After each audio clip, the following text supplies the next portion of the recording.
Hello সকলকে, আমার চ্যানেলের আরও একটা নতুন ভিডিওতে আপনাদের সকলকে জানাই ওয়েলকাম। তো আজকের ভিডিওটা একটু অন্যরকম হতে চলেছে। আজকের ভিডিওটা শুরু করছি এখান থেকে, বাট শেষ কিন্তু এখানে নয়। চলো ভিডিওটা দেখতে থাকো।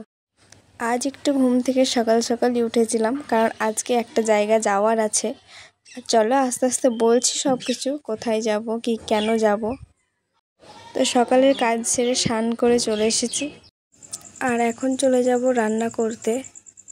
আজকে একটা পদেই রান্না সেরে ফেলবো। আর যেহেতু একটা জায়গা বেরোনোর তাড়াও আছে, আর আমিও থাকবো না বাড়িতে, তো বড়মশাই বললো একটাই তরকারি রান্না করে দাও। আমি চেয়েছিলাম আরও কিছু করতে, তো ও বারণ করলো। তাই সয়াবিন আলুর তরকারি আর ভাতটা রান্না করে নিলাম। আর এদিকে রান্না করতে করতে এসে ঘরটা গুছিয়ে নিয়েছি। ওদিকে রান্নাটা হচ্ছিলই। তোমরা কে কে সয়াবিন খেতে ভালোবাসো আমাকে কমেন্ট করে জানাতে ভুলো না। তো তারপর রান্না সেরে এখানে চলে এসেছিলাম রেডি হওয়ার জন্য। আমার চুলটা তো গামছা জড়ানোই ছিল, তোমরা এতক্ষণ দেখছিলে, তার জন্য আগে গামছাটা খুলে নিলাম, ঠান্ডা লেগে যেতে পারে সেই কারণে। তারপর প্রথমে আগে হেয়ারটায় সেরামটা লাগিয়ে নিলাম, কারণ আমি ন্যাচারালি হেয়ারটা ভেজা থাকলেই সেরামটা ইউজ করি। এখন আমি ড্রেসটা চেঞ্জ করে নেব। এই যে এক তুড়িতে চেঞ্জ করে চলে এসেছি। আর এবার চলো চট করে রেডি হয়ে নিই। এই ফাঁকে কিন্তু আমি আমার হেয়ারটাও কম করে নিয়েছি। আর এখন ফেসটাকে একটু সুন্দর করে রেডি করে নিলাম। আর এবার একটা মালা আর একটা ইয়াররিং আমি পরবো। আর হাতে জাস্ট ওই একটা পলা পরেছিলাম আর একটা ব্রেসলেট। এই ব্রেসলেটটা পরছি আমি। অনেকে এটা পায়েও পরে, কিন্তু আমি হাতেই পরি। আর এই যে মঙ্গলসূত্রটা পরছি।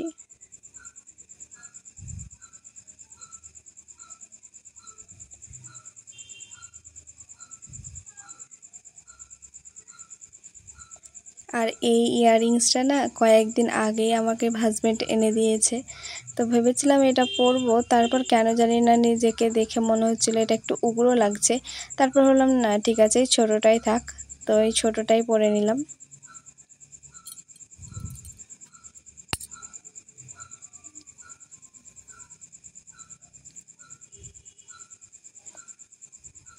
তারপর হেয়ারটাকে জাস্ট একটু সামনে থেকে হেয়ার নিয়ে একটা ছোট্ট ক্ল্যাচার লাগিয়ে নিচ্ছি।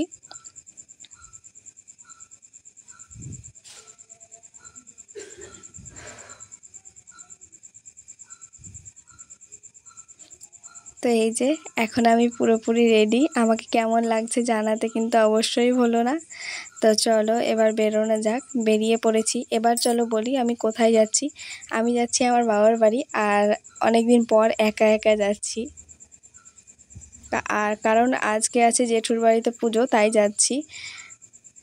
আর গিয়ে দেখি আমার ঘরটার এরকম অবস্থা। তো গিয়ে প্রথমে আগে ঘরটাকে গুছিয়েছিলাম আমি, কারণ আমি না অগোছালোতে একদম থাকতে পারি না। তো এই যে প্রথমে গিয়ে ঘরটাকে গুছিয়ে নিয়েছিলাম। আসলে কেউ এই ঘরটায় থাকে না, তো সেই কারণে অ্যাকচুয়ালি এরকম অবস্থা হয়ে যায়। তখন আর যখন আমি আসি তখন এইভাবেই রাখি। আর তারপর চলে গেছিলাম একটু পুজোর জায়গায়। আর পুজোটা হতে যেহেতু বেশ কিছুক্ষণ সময় লাগছিল, আর ওই জায়গাটায় আমার চোখটাও জ্বলছিল, তাই চলে এসেছিলাম আমাদের বাড়ি। আর এখানে আমরা গল্প করছিলাম। আর এই যে বাচ্চাটাকে দেখছো, এটা আমার নাতনি। আমারও একটু ভাবলে অবিশ্বাস্যকর লাগে, কিন্তু এটাই সত্যি, সম্পর্কেও আমার নাতনি হয়। আর ওখানে আমরা একটু গল্প করে নিচ্ছিলাম, তারপরে প্রসাদ খেয়ে নিয়েছি। আর তারপর এখানে চলে এসেছিলাম ভোগ খেতে। ভোগে ছিল খিচুড়ি, পাঁচ তরকারি, পায়েস, চাটনি। আর এখন সন্ধ্যাবেলা খেয়ে নিয়েছি একটু ফুচকা, তারপরে এই স্প্রাইটটা খেয়ে নিচ্ছিলাম। তো আজকের ভিডিওটা এখানেই শেষ করছি। দেখা হচ্ছে নেক্সট ভিডিওতে। ততক্ষণ সবাই ভালো থেকো, সুস্থ থেকো, টাটা, বাই।